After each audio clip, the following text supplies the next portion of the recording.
ಎಲ್ರಿಗೂ ನಮಸ್ಕಾರ ಪ್ರಿಯ ವೀಕ್ಷಕರೇ, ನನ್ನ ಗುರು ಪರಂಪರೆ ಯೂಟ್ಯೂಬ್ ಚಾನಲ್ಗೆ ಸ್ವಾಗತ. ಎಷ್ಟೋ ಬಾರಿ ನಮಗೆ ಕೋರ್ಟಿನ ಕೆಲಸದಲ್ಲಿ ಜಯ ಆಗಬೇಕು ಅಂತ ಹೇಳಿದಂತಹ ಸಂದರ್ಭದಲ್ಲಿ ಯಾವ ನಕ್ಷತ್ರದ ದಿನ ನಾವು ಹೋಗ್ಬಿಟ್ಟು ಒಂದು ವ್ಯವಹಾರವನ್ನು ಮಾಡಬೇಕು ಅಥವಾ ಕೇಸ್ ರಿಜಿಸ್ಟರ್ ಮಾಡಬೇಕು ಅಂತ ಇವತ್ತಿನ ದಿನ ಈ ವಿಡಿಯೋವನ್ನು ಹೇಳ್ತಾ ಇದ್ದೀನಿ. ಯಾಕಂದರೆ ಪ್ರತಿಯೊಬ್ಬರಿಗೂ ಹುಟ್ಟಿದ ಮೇಲೆ ಭೂಮಿಯ ಮೇಲೆ ಒಂದು ಜನ್ಮ ನಕ್ಷತ್ರ ಅಂತ ಇದ್ದೇ ಇರುತ್ತೆ. ಅಂತಹ ಜನ್ಮ ನಕ್ಷತ್ರ ನಮಗೆ ಶುಭವಾಗಿರಬೇಕು.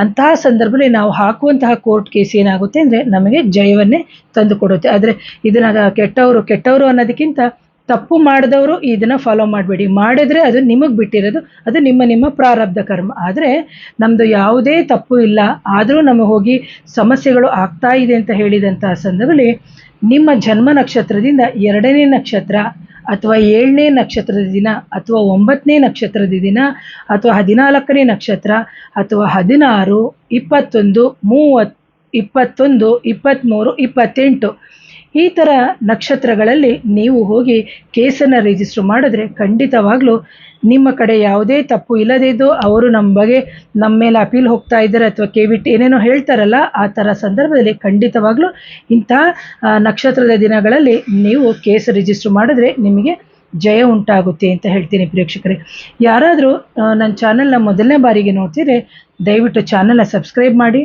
ಲೈಕ್ ಮಾಡಿ, ಶೇರ್ ಮಾಡಿ, ಕಮೆಂಟ್ ಮಾಡಿ. Once again thank you. ನಮಸ್ತೆ.